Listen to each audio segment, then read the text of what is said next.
championship week. Been preparing for this all week, and it's finally here and ready to get going.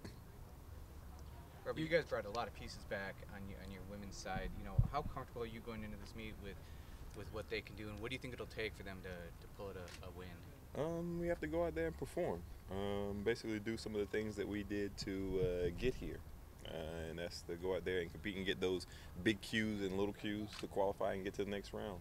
And if we get to the next round, we'll be in a good spot. My standard form chart question, I know you don't pay attention to them, but none of the form charts have you guys winning. How comfortable are you going into this as the underdog? Is that what you prefer? Would you rather be the team to beat? Neither here nor there. Underdog, overwhelming favorite. We saw how that worked out last year, being the overwhelming favorite.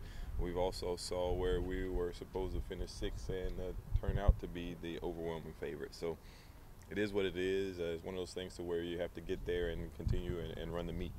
So once the meet starts, that's when things will start to shake out. But you didn't feel like was there more pressure on you last year going in as the overwhelming favorite? Did you feel that the team was tighter going into that meet? Maybe more pressure from you guys. The kids were fine. More pressure from you guys because you just wanted to continue to talk about the triple crown, the triple crown, the triple crown, the triple crown. How about we just get out there and get in the starting blocks and run down there when the gun goes off and see what happens? So what fun would that be? Be pretty good on my end, but probably not so much on you guys' end.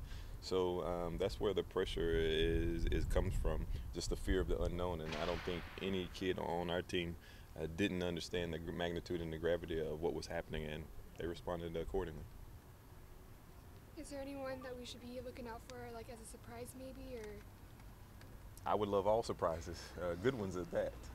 So no one in particular at this point in time. We've been at it for a good bit now, so all of the kids are seasoned in their respective events, and so whatever happens shouldn't be a surprise. The University of Washington coach resigned apparently after athletes complained about coaching tactics and particularly body shaming issues. How difficult is it as a coach to deal with that when your athlete's weight does have a bearing on performance?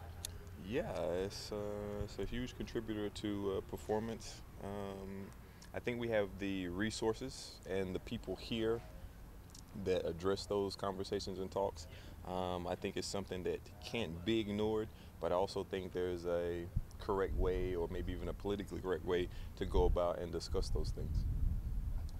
What are your thoughts on kind of this new controversy that's stirring up about the Hayward Field remodel and that it'll hinder performance, the shape of the new stadium will hinder performance, and it'll kind of create a wind swirl in here that will limit ability? I think that the people that are way smarter than I am have done the appropriate studies.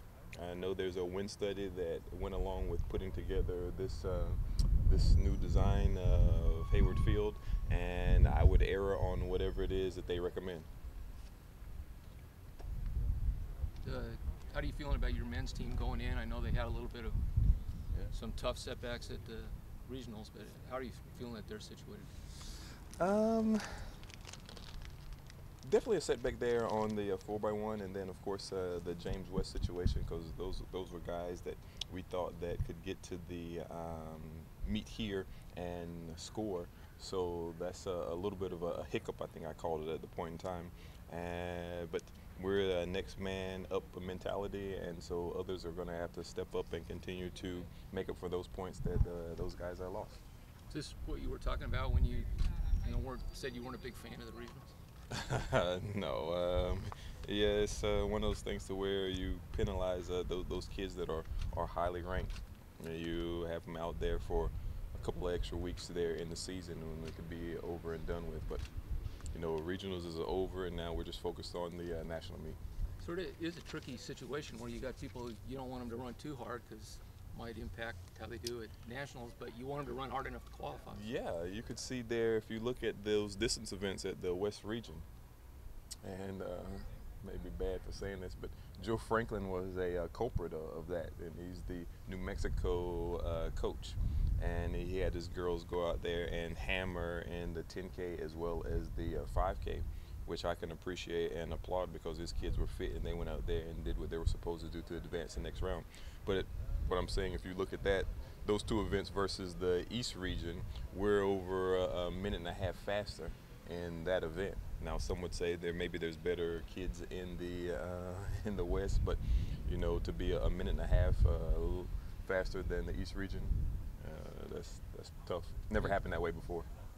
And even an event like the hammer that's not like that, you got the all-time best college hammer thrower, doesn't make it easy. Lots of those. That's crazy. So you can see some of the casualties in it, and I don't know if they're harking back to the what is the Cinderellas there in college basketball. You know, the unknowns there that go up and defeat the big giants and those things. So could be thrilling for those people, but like I said, I think when you've been at it for a whole year, you kind of deserve your spot. You've already ran the times and ran what it takes to qualify, and I think that's why the descending order list is probably the way to go.